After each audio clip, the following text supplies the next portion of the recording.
Olá, minhas amigas, meus amigos, tudo bem com vocês? Eu sou Rodrigo Laro, eu sou diretor da JS Brasil. Estou aqui hoje para conversar um pouquinho com vocês sobre esse assunto, sobre o qual certamente vocês já ouviram falar, chamado compliance, né? Então, o que vem a ser? Qual o conceito? Que tipo de práticas a gente está falando? Em qual contexto? Estamos falando, é claro, do terceiro setor, especialmente aqui no Brasil. Compliance, pessoal, é um conceito que a gente tem ouvido falar bastante na última década. Muito na mídia, né? Jornais, textos. E é interessante porque é um conteúdo que a gente não ouve muito ali. Você liga a televisão, ouve uma história de uma organização que tem determinado problema, ou de uma prática de corrupção, ou porque não atende leis trabalhistas, né? Ou porque porventura diz que tem um certo relacionamento com a comunidade e na verdade ele tem um outro relacionamento.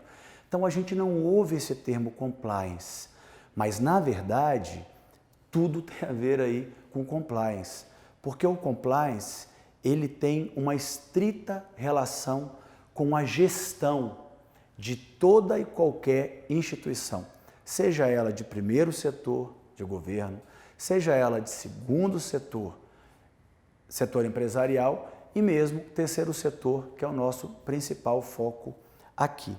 Então a gente ouve falar sempre sobre isso e muito pouco a gente para pensar. E poxa, é um conceito que está numa língua diferente da nossa. O que quer dizer então esse compliance? Nós não temos uma tradução certinha para o português, né? Esse to comply, na verdade em inglês, ele tem vários e vários significados, né? Como agir de acordo, como cumprir algo, né? Agora, se a gente tiver que ter um único termo para se vincular a esse compliance em português, seria conformidade. Mas aí pensamos, conformidade em relação a quê?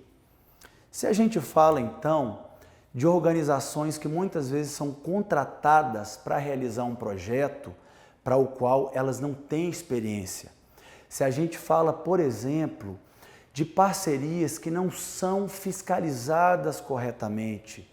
Se a gente fala de destinação de recursos que ocorre ali fora do que está acordado em contrato. Gente, tudo isso deveria estar sempre em conformidade com as leis de cada país, de cada estado, enfim, de cada município.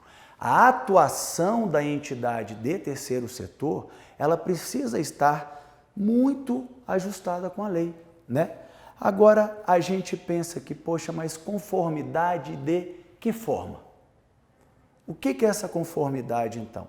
Essa conformidade, pessoal, ela tem basicamente dois níveis. É um equilíbrio de dois níveis. Você tem um nível externo, dessas leis que vão reger essa conformidade, que vão dizer como que esse compliance tem que ocorrer de fato no dia a dia. Agora, para atender esse nível externo, você precisa ter um nível interno, com procedimentos, com normas, com métodos, para que isso converse com o ambiente exterior. Então, quem vai realizar tal procedimento? Como ele vai ser realizado? Com qual finalidade ele vai ser realizado, né?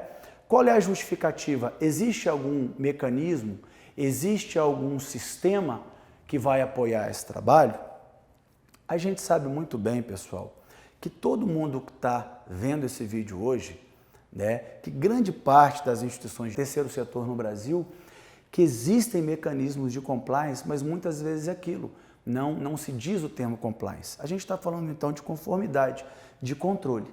Agora, Toda e qualquer gestão, em qualquer instituição, ela pode ser melhor, ela pode ser mais azeitada, mais dinâmica, e não necessariamente trabalharmos as leis de uma forma estrita, de uma forma certinha. Isso não quer dizer, muitas vezes, mais burocracia, não quer dizer que esse meio de campo ele vai ter problema. Na verdade, isso pode ser o contrário.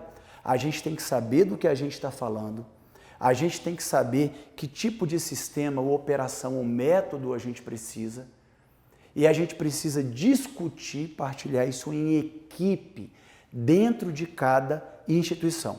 Para sintetizar compliance numa rápida definição, quando a gente fala de compliance aplicada às organizações, é justamente a capacidade que a organização tem de agir de acordo com uma ordem, um conjunto de regras ou uma determinada solicitação.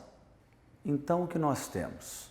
O compliance, ele é uma forma de prevenir problemas de toda sorte que a organização pode enfrentar. Quando você fala de um interesse público sobre o interesse privado, sobre a utilização privada de recursos públicos ou recursos que deveriam ser utilizados pela própria organização, isso pode abrir brechas que vão gerar problemas para a organização, para a instituição e para todo mundo, gente, para as partes interessadas da OSC. Né? A gente está falando aqui de membros das OSCs, a gente está falando do colaborador, a gente está falando do fornecedor, do parceiro, do governo e da sociedade. E nós sabemos que toda prática criminosa, ilegal, antiética, pode atingir duramente as partes interessadas da nossa instituição.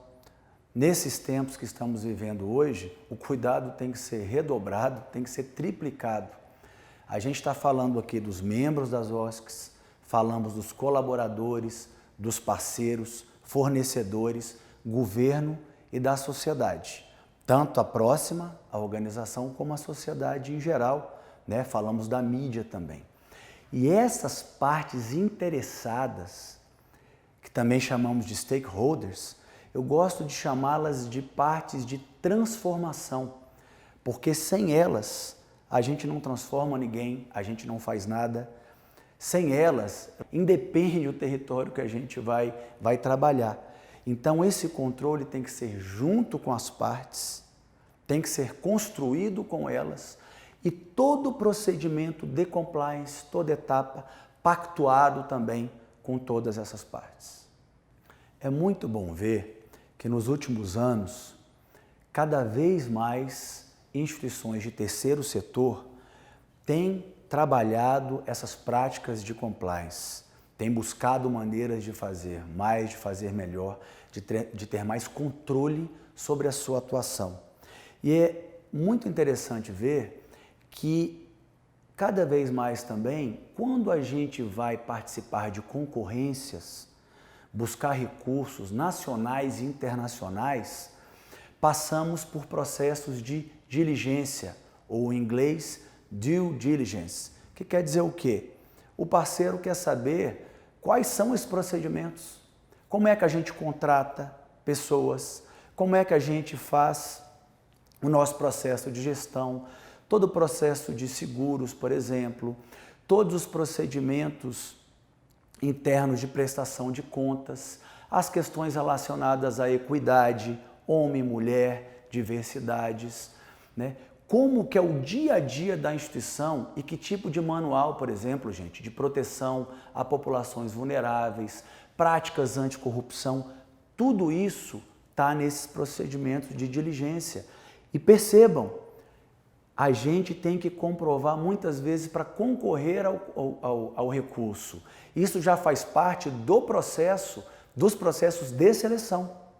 Já é praticamente uma condição sine qua non as concorrências do terceiro setor terem esses processos de diligência preventivamente quando participamos dessas concorrências.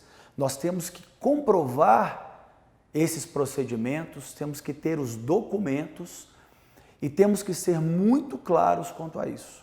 Eu não estou aqui para ensinar ninguém. As experiências que vocês têm de território, de pessoas, de práticas, são extremamente significativas. Mas esse conteúdo, saber trabalhar o compliance, entender o seu significado e saber adaptá-lo a cada instituição é de extrema importância para que a gente consiga nos gerir, para que a gente consiga transformar sempre mais e melhor. Então lembremos, o compliance ele é um componente indissociável quando falamos de gestão e de governança. Quando falamos de uma gestão estratégica e não apenas uma gestão para reduzir danos. E essa gestão estratégica, ela é feita também de forma indissociável com todas as partes de transformação da OSC. Membros, colaboradores, fornecedores, clientes, parceiros, mídia, governo, sociedade. Com todo mundo que é influenciado e que tem interesse na vida da instituição e dos programas e tecnologias socioambientais que ela realiza. Não podemos nos esquecer de abordar, mesmo que rapidamente, o nosso marco regulatório das organizações da sociedade civil, quando a gente fala da Lei 13.019 de 2014, porque estamos falando da gestão do terceiro setor e se falamos de gestão, falamos também de compliance. Estamos falando de cooperação mútua, estamos falando do interesse público, estamos falando da nossa operação propriamente dita. Estamos falando de uma gestão, de uma participação democrática, estamos falando da nossa finalidade de campo. Minhas amigas, meus amigos, para a gente poder finalizar essa rapidíssima conversa, eu gostaria de ressaltar o valor que vocês têm para a nossa sociedade, o valor dos projetos, dos programas, dessas tecnologias socioambientais trabalhadas pelo Brasil inteiro, com tanta vontade que vocês fazem, e essa importância, então, ambiental, cultural, social. Que esse conteúdo seja uma pequena semente para ajudá-los a sempre fazer de uma forma mais dinâmica e mais transformadora. Nos falamos depois, um abraço.